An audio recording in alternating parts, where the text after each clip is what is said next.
മാതാവിനും തിരുക്കുമാരനും അമ്മയ്ക്കും കോടാനുകോടി നന്ദി പറയുന്നു. 2019 ഞാൻ ഉടമ്പടി എടുത്തത്. അപ്പോൾ എനിക്കത് പൂർണ്ണമായിട്ടും ചെയ്യുവാൻ പറ്റിയില്ല. പിന്നെ 2023 ഞാനത് പുതുക്കി. പേര് റോസമ്മ റോയി, മോൻ്റെ പേര് റോണി റോയി, കറിക്കാട്ടർ സെൻറ്റ് ജെയിംസ് ഇടവകയാണ്. 2019 ഉടമ്പടി എടുത്തത്. അത് പൂർണ്ണമായിട്ടും എനിക്ക് അത് സാധിക്കാൻ പറ്റിയില്ല, അതിലെ നിയോഗങ്ങളൊന്നും പാലിക്കാൻ പറ്റിയില്ല.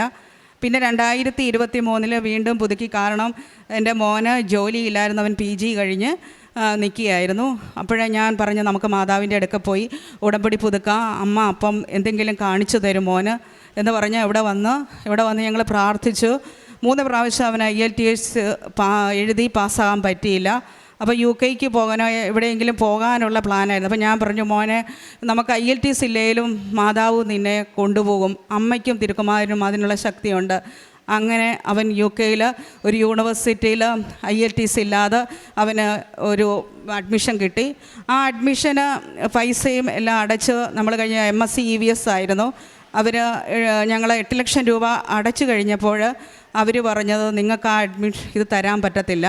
അപ്പം ഞാനിവിടെ ഓടി അച്ഛനെ കണ്ടു.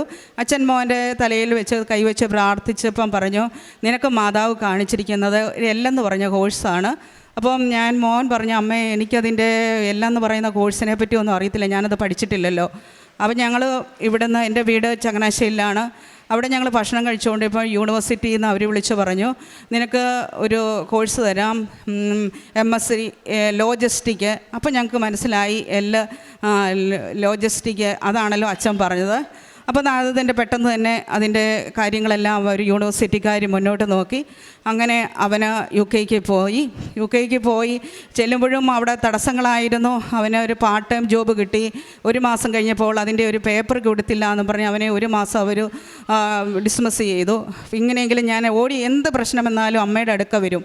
അമ്മയുടെ അടുക്ക വന്ന് പ്രാർത്ഥിച്ച് പോയി ചെന്ന് കഴിയുമ്പോൾ അതിൻ്റെ നീക്കുപോക്കുകൾ ഉണ്ടാകും. പിന്നെ അവന് ആ മാസം തന്നെ അവർ ശമ്പളത്തോടു കൂടി വീണ്ടും അവന് പാർട്ട് ടൈം ജോബ് കൊടുത്തു. അത് കഴിഞ്ഞ് പിന്നെ അതിന് മുമ്പായിട്ട് പറയാനുള്ളത് അവന് കോഴ്സ് പഠിച്ചു കഴിഞ്ഞുകൊണ്ടിരുന്നപ്പോഴേക്കും അവൻ്റെ ഒരു സപ്ലൈ വന്നു. അത് കാരണം അവനത് ഗ്രാജുവേഷൻ കറക്റ്റ് സമയത്ത് നടന്നില്ല.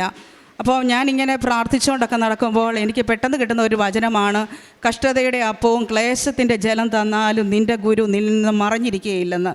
അപ്പം ശരിക്കും പറഞ്ഞാൽ ഒത്തിരി വിഷമങ്ങളുണ്ടായ സമയമാണ്. കാരണം മോന് ഇത്രയും രൂപയും ഒക്കെ മുടക്കി അവന് കോഴ്സ് കംപ്ലീറ്റ് ചെയ്യാൻ പറ്റിയില്ല. അപ്പോൾ എന്നോട് ചോദിക്കും അമ്മേ ഞാനങ്ങ് തിരിച്ചു വരട്ടെ. അപ്പം ഞാൻ പറഞ്ഞു മോനെ നീ തിരിച്ചു വരല്ലേ, നീ പ്രാർത്ഥിക്കും, ഞാനിവിടെ പ്രാർത്ഥിക്കുന്നുണ്ട്. അവൻ അന്നേപ്പോഴും പ്രാർത്ഥിക്കുമായിരുന്നു. അവിടെ കിട്ടുന്ന സമയമാണേലും പള്ളിയിൽ പോയൊക്കെ പ്രാർത്ഥിക്കുമായിരുന്നു. കാരണം കൂട്ടുകാരെല്ലാം ജയിച്ചു പോയി, എനിക്ക് ജയിക്കാൻ പറ്റി. അപ്പം ഞാൻ പറഞ്ഞു നല്ലതിന് വേണ്ടിയാണ്, മാതാവ് നിന്നെ നന്മ വരുത്താൻ വേണ്ടിയാണ് നീ പ്രാർത്ഥിക്കുക. അങ്ങനെ ഞാനും പ്രാർത്ഥിക്കും. അങ്ങനെ അവന് നല്ലൊരു പ്രൊഫസറെ കിട്ടി. ആ പ്രൊഫസർ അവൻ്റെ അടുത്ത പരീക്ഷയ്ക്കുള്ള തയ്യാറെടുപ്പുകളെല്ലാം കൊടുത്തു. അവസാനം ഞാനെപ്പോഴും മാതാവിനോട് ഇങ്ങനെ വിഷമിച്ച് പ്രാർത്ഥിക്കുമ്പോഴൊക്കെ അമ്മയുടെ പ്രസൻസ് എനിക്കുണ്ടാവും. അമ്മ ഒരു പ്രാവശ്യം എന്നോട് അടുത്ത് വന്ന് എനിക്ക് മാർക്ക് ഇവന് ജയിക്കാൻ, ഞാനിപ്പം അമ്മയെ ഞാൻ പ്രാർത്ഥിക്കും എൻ്റെ മോന് ജയിക്കാനുള്ള മാർക്ക് അമ്മ എനിക്ക് 40 എന്ന് എഴുതി കാണിച്ചു തന്നു. അപ്പം ഞാനിങ്ങനെ ഒരു പ്രാവശ്യം ഇവനോട് സംസാരിച്ചപ്പം ഇവൻ പറഞ്ഞു അമ്മ എൻ്റെ പ്രൊഫസർ പറഞ്ഞു നീ എത്ര നന്നായി പരീക്ഷ എഴുതിയാലും നിനക്ക് 40 മാർക്കിൽ കൂടുതൽ തരത്തില്ലെന്ന്. അപ്പോൾ അമ്മയുടെ പല പ്രാവശ്യം ഞാൻ വിഷമിച്ചിരിക്കുമ്പോൾ അമ്മയുടെ പ്രസൻസ് എനിക്കുണ്ടായിട്ടുണ്ട്. അത് ഇന്നത് സാധിക്കുവാനുള്ളതാണ്, ഇന്നത് നടത്തി തരുവാനുള്ളതാണ് അമ്മ എനിക്ക് കാണിച്ചു തരുമായിരുന്നു. അത് കഴിഞ്ഞ് പിന്നെ മോനത് പാസ്സായി. പിന്നെ അവന് PSW 2 വർഷം അവിടെ കിട്ടുവാനുള്ള സ്റ്റേബായി കിട്ടി. പിന്നെ അവൻ ആമസോണിൽ തന്നെ വർക്ക് ചെയ്യുകയായിരുന്നു. എങ്കിലും അവിടെ നിന്ന് അവർ വിസ കൊടുക്കുകയില്ല. പിന്നെ വർക്ക് വിസയ്ക്ക് വേണ്ടിയുള്ള ശ്രമമായിരുന്നു. പിന്നെ അവൻ ആമസോണിൽ നിന്ന് അവിടെ നിന്ന് ഇറങ്ങി അവൻ പിന്നെ ഒരു കെയർ ഹോമിലാണ് കയറിയത്. കെയർ ഹോമിൽ ഒരു 4 മാസം വർക്ക് ചെയ്തപ്പോഴും അവർ പറഞ്ഞത് നിനക്കവിടെ വർക്ക് വിസ ഒന്നും തരത്തില്ല. പിന്നെ മോന് കാരണം അവനന്നപ്പോൾ ഒരു അതിനിടയ്ക്ക് വണ്ടി എടുത്തെന്ന് വെച്ചാൽ അവിടെ ലൈസൻസ് ഉണ്ടെങ്കിൽ ജോലി കിട്ടാൻ സാധ്യതയുണ്ടമ്മേ എന്ന് പറഞ്ഞു. അപ്പം അതിന് പിന്നെ ലൈസൻസ് കിട്ടണം. പല പ്രാവശ്യം അവൻ ആ ലൈസൻസ് ലൈസൻസിന് വേണ്ടി ശ്രമിച്ചെങ്കിലും ലൈസൻസ് കിട്ടിയില്ല. ഞാനൊക്കെ അപ്പം ഇരുന്നൊക്കെ ഞങ്ങൾ പ്രാർത്ഥിക്കും.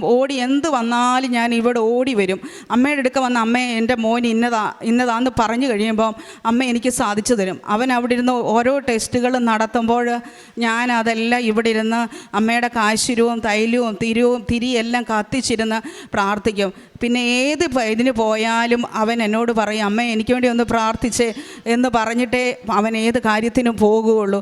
അങ്ങനെ അത് പോയിട്ട് വരുമ്പോഴെല്ലാം നല്ല പോസിറ്റീവായിട്ടുണ്ടാകും. അത് കഴിഞ്ഞ് മോന് പിന്നെ കെയർ ഹോമിലെല്ലാം ആപ്ലിക്കേഷൻ കൊടുത്തെങ്കിൽ അവിടെ പോലും ഒരു ജോലി കിട്ടാൻ സാധ്യതയില്ലായിരുന്നു. പിന്നെ ഉള്ളത് അവസാനം അവൻ്റെ ഒരു കൂട്ടുകാരൻ മോൻ ചെന്നപ്പോഴേ അവിടെ ജീസസ് യൂത്തിലായിരുന്നു. അപ്പോൾ അവർ ജീസസ് യൂത്ത് ജോലി ഉള്ള ഒരു പയ്യൻ പറഞ്ഞു, അവൻ്റെ കമ്പനിയിൽ ഇന്ന ഒരു വേക്കൻസി ഉണ്ട്. അപ്പോൾ മോൻ പറഞ്ഞു, എൻ്റെ പേര് റോണി. 2024 ഞാൻ ഇവിടെ ഉടമ്പടി എടുക്കുന്നത്. UK എന്നൊരു ലീവിന് വന്നപ്പോഴാണ് എടുത്തത്. അതിനുശേഷം ജോബ് ഹണ്ടൊക്കെ പ്രോപ്പറായിട്ട് നടക്കുന്നുണ്ടായിരുന്നു. പിന്നെ കെയർ ഹോം തന്നെ നോക്കി, പക്ഷേ കെയർ ഹോമിലൊന്നും എനിക്ക് ജോബൊന്നും ശരിയാകുന്നില്ല. അപ്പോഴും ഞാൻ ഉടമ്പടി അനുസരിച്ച് പ്രാർത്ഥനകളെല്ലാം ചെല്ലുമായിരുന്നു. പിന്നെ ചെറിയ ചെറിയ പ്രേക്ഷിത പ്രവർത്തനമൊക്കെ നടത്തുമായിരുന്നു. അത് കഴിഞ്ഞിരിക്കെ ഇങ്ങനെ 90 ദിവസം കഴിഞ്ഞ് മീൻസ് ഉടമ്പടിയുടെ എല്ലാം കഴിഞ്ഞിട്ടും ഞാൻ പ്രാർത്ഥന എല്ലാം ഫോളോ ചെയ്യുന്നുണ്ടായിരുന്നു. ഫോളോ ചെയ്ത് പ്രേക്ഷിത പ്രവർത്തനം എല്ലാം ചെയ്ത് ഇങ്ങനെ കെയർ ഹോമിലൊരു ആപ്ലിക്കേഷൻ കൊടുക്കാൻ വേണ്ടി വേറൊരു സ്ഥലത്ത് പോയി തിരിച്ച് വരുമ്പോൾ എൻ്റെ ഫ്രണ്ട് പറഞ്ഞു, നിനക്കിതുപോലെ എൻ്റെ കമ്പനിയിൽ ഇതുപോലെ ഒരു വേക്കൻസി ഉണ്ട്. അത് അമ്മ പറഞ്ഞ പോലെ ജീസസ് യൂത്തിലായിരുന്നു അവനുമായിട്ട് പരിചയപ്പെട്ടത്. അപ്പോൾ അങ്ങനെ അന്ന് തന്നെ ഞാൻ ആപ്ലിക്കേഷൻ ഇട്ടു. അതിൻ്റെ പിറ്റേ ദിവസം തന്നെ എനിക്ക് ഇൻ്റർവ്യൂ കോൾ വന്നു. അവർ വിളിച്ചു, ഒക്ടോബർ 6 ജോയിൻ ചെയ്തോളാമെന്ന് പറഞ്ഞു. അപ്പം ഞാൻ എൻ്റെ കയ്യിൽ മാതാവിൻ്റെ കാശുരൂപം ഉണ്ടായിരുന്നു. ഞാൻ സൈഡിൽ നമ്മുടെ തിരിയും കത്തിച്ച് വെച്ചിട്ടുണ്ടായിരുന്നു. അതിനുശേഷം വിസയുടെ കാര്യം അപ്പോഴൊന്നും അവർ കൺഫേം പറഞ്ഞിട്ടില്ലായിരുന്നു. പക്ഷേ ഞാൻ പോയെന്നാൽ ഏതാണെങ്കിലും നല്ലൊരു ജോലിയാണ്, ഫീൽഡ് എഞ്ചിനീയർ ആയിട്ടായിരുന്നു ജോലി. അപ്പം അവിടെ പോയി ജോലി ചെയ്തു. 3 മാസം കഴിഞ്ഞപ്പോൾ അവർക്ക് എന്നെ ഇഷ്ടപ്പെട്ടു. ഒരു പൈസ പോലും മുടക്കാതെ. സാധാരണ എൻ്റെ ഫ്രണ്ട്സ് എല്ലാം പറയുന്നത് ഒരു 10 ലക്ഷം രൂപ ചോദിക്കും, അല്ലെങ്കിൽ 5 ലക്ഷം രൂപ ചോദിക്കും. ഒരു പൈസ പോലും മുടക്കിയില്ല. എനിക്ക് പ്രയോറിറ്റി വിസ എടുത്ത് അവർ തന്ന് 5 ദിവസത്തിനുള്ളിൽ എനിക്ക് വിസ കിട്ടി. എൻ്റെ വിസ വീരുന്നതിന് 10 ദിവസം മുമ്പ്. യേശുവേ നന്ദി, യേശുവേ സ്തുതി, ഹല്ലേലൂയ. പ്രേക്ഷിത പ്രവർത്തനം എന്ന് പറഞ്ഞാൽ ഞാൻ പത്രം ഇവിടുന്ന് കിട്ടുമ്പോഴേ ആശുപത്രിയിൽ കൊണ്ടുപോയി അവിടെ കൊടുക്കുമായിരുന്നു. പിന്നെ സ്റ്റാൻഡിലൊക്കെ പത്രം എപ്പം കിട്ടിയാലും അപ്പോൾ എല്ലാം സ്റ്റാൻഡിലൂടെ കൊടുക്കുമായിരുന്നു. പിന്നെ ഭക്ഷണം ചോറും പൊതി കെട്ടി എവിടെയൊക്കെ ഉണ്ടോ വഴിയേരി ഇരിക്കുന്നവർക്കൊക്കെ ഭക്ഷണം കൊണ്ട് കൊടുക്കുമായിരുന്നു. പിന്നെ അനാഥാലയത്തിൽ ചെന്ന് അവരെ കുളിപ്പിക്കുകയും നഖം വെട്ടി ഒക്കെ ചെയ്ത് കൊടുക്കുമായിരുന്നു. പിന്നെ എനിക്ക് തൈലം പുരട്ടി എൻ്റെ ജീവിത പങ്കാളിക്ക് ഇങ്ങനെ വയറ്റിൽ നിന്ന് പോകുമ്പോൾ ഒരു പ്രശ്നം ഉണ്ടായിരുന്നു. ആ പ്രശ്നം ഈ തൈലം പുരട്ടി അത് പൂർണ്ണമായിട്ട് സൗഖ്യം തന്നു. പിന്നെ എൻ്റെ അനിയന് വിവാഹം നടക്കുന്നില്ലായിരുന്നു. ഇപ്പം ഞാൻ ആ നിയോഗത്തിൽ പ്രാർത്ഥിച്ചായിരുന്നു. അവന് വിവാഹം നടന്നു. ഈ കഴിഞ്ഞ മാസമായിരുന്നു. ദൈവം തന്ന അനുഗ്രഹങ്ങൾക്കെല്ലാം കോടാനുകോടി നന്ദി പറയുന്നു. Praise the Lord. യേശയ്യാ പ്രവാചകന്റെ പുസ്തകം 12-ാം അധ്യായം 2-ാം വാക്യം. ഇതാ ദൈവമാണ് എൻ്റെ രക്ഷ, ഞാൻ അങ്ങയിൽ ആശ്രയിക്കും, ഞാൻ ഭയപ്പെടുകയില്ല. എന്തെന്നാൽ ദൈവമായ കർത്താവ് എൻ്റെ ബലവും എൻ്റെ ഗാനവുമാണ്, അവിടുന്ന് എൻ്റെ രക്ഷയായിരിക്കുന്നു. പരിശുദ്ധ ദൈവമാതാവിൻ്റെ പ്രത്യക്ഷീകരണ സാക്ഷികളായിട്ട് റോസമ്മാറോയ് മണിമല തൻ്റെ അനുഭവ സാക്ഷ്യം നമുക്ക് മുമ്പിൽ പങ്കുവെക്കുകയായിരുന്നു. ഉടമ്പടിയിൽ ഈ അമ്മയുടെ നിയോഗമെന്ന് പറയുക ഈ മകൻ്റെ ജോലി സംബന്ധമായ കാര്യം തന്നെയായിരുന്നു. ഇവിടെ ആയിരുന്നപ്പോൾ അച്ഛനെ കാണുകയും അച്ഛനിലൂടെ ഏത് ജോലി തിരഞ്ഞെടുക്കണമെന്നുള്ള സൂചന ലഭിക്കുകയും അതിനെ തുടർന്ന് പുറത്തേക്ക് പോവുകയും നിരവധിയായ കടമ്പകളിലൂടെ കടന്നു പോകേണ്ടി വന്നു. ജീവിതത്തിൽ വളരെയേറെ ബുദ്ധിമുട്ടുകൾ ഉണ്ടായപ്പോഴും പരിശുദ്ധ അമ്മയോട് ചേർന്നതിൻ്റെ അനുഗ്രഹ ഫലമാണ് ഈ മകന് ഉന്നതമായ നല്ലൊരു ജോലി ലഭിക്കുകയും അത് അവിടെ പൂർണ്ണമായിട്ടും യാതൊരു വിധത്തിലുള്ള സാമ്പത്തികമായ ഒന്നും കൊടുക്കാതെ കൊണ്ട് തന്നെ ഈ മകൻ്റെ പ്രവൃത്തിയിൽ ഇഷ്ടപ്പെട്ടുകൊണ്ട് തന്നെ അവർ നല്ലൊരു ജോലി നൽകുകയൊക്കെ ചെയ്തത്.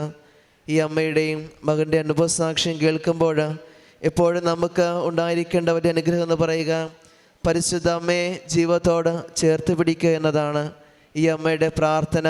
മകൻ അവിടെ ധൈര്യം നൽകുകയും ആ ധൈര്യം തന്നെയാണ് ഈ മകൻ ഉടമ്പടിയോട് ചേർന്നുകൊണ്ട് ജീവിക്കുവാനും ഉടമ്പടി എടുത്തുകൊണ്ട് പരിശുദ്ധ മാതാവിനെ സ്വന്തമാക്കിക്കൊണ്ട് അവിടെ നല്ല രീതിയിൽ തൻ്റെതായ രീതിയിൽ പ്രാർത്ഥനയിലേക്ക് ആയിരിക്കുവാനായിട്ട് സാധിക്കുകയൊക്കെ ചെയ്തത്. പരിശുദ്ധ അമ്മയോട് ചേർന്നുകൊണ്ട് നമുക്ക് നന്ദി അർപ്പിക്കാം. ഇനി മുമ്പോട്ടുള്ള ഇവിടെ ജീവിതത്തിലും പരിശുദ്ധ അമ്മയുടെ പ്രത്യക്ഷീകരണ സാക്ഷികളായിട്ട് ജീവിക്കാൻ പരിശുദ്ധ മാതാവും ഈശോ ഇവരെ അനുഗ്രഹിക്കട്ടെ എന്ന് പ്രാർത്ഥിക്കാം. ഒപ്പം നമ്മുടെ ഓരോരുത്തരുടെ നിയോഗങ്ങളെയും ഇത് കേൾക്കുന്ന നമുക്കും നമ്മളെ ഓരോരുത്തരെയും പരിശുദ്ധ മാതാവിൻ്റെ പ്രത്യക്ഷീകരണ സാക്ഷികൾ മാറ്റാൻ അനുഗ്രഹിക്കണമേ എന്ന് നമുക്ക് എല്ലാവർക്കും പ്രാർത്ഥിക്കാം. അത്യപൂർവ ദൈവാനുഭവങ്ങൾ ഇനി നിങ്ങൾക്കും സ്വന്തം. ഈ യൂട്യൂബ് ചാനൽ ഇതുവരെ സബ്സ്ക്രൈബ് ചെയ്തിട്ടില്ലെങ്കിൽ ഇപ്പോൾ തന്നെ സബ്സ്ക്രൈബ് ചെയ്യുക. ഈ വീഡിയോ ഇപ്പോൾ തന്നെ നിങ്ങളുടെ സുഹൃത്തുക്കൾക്ക് ഷെയർ ചെയ്തുകൊണ്ട് കർത്താവിൻ്റെ പ്രേക്ഷിതരാകുക.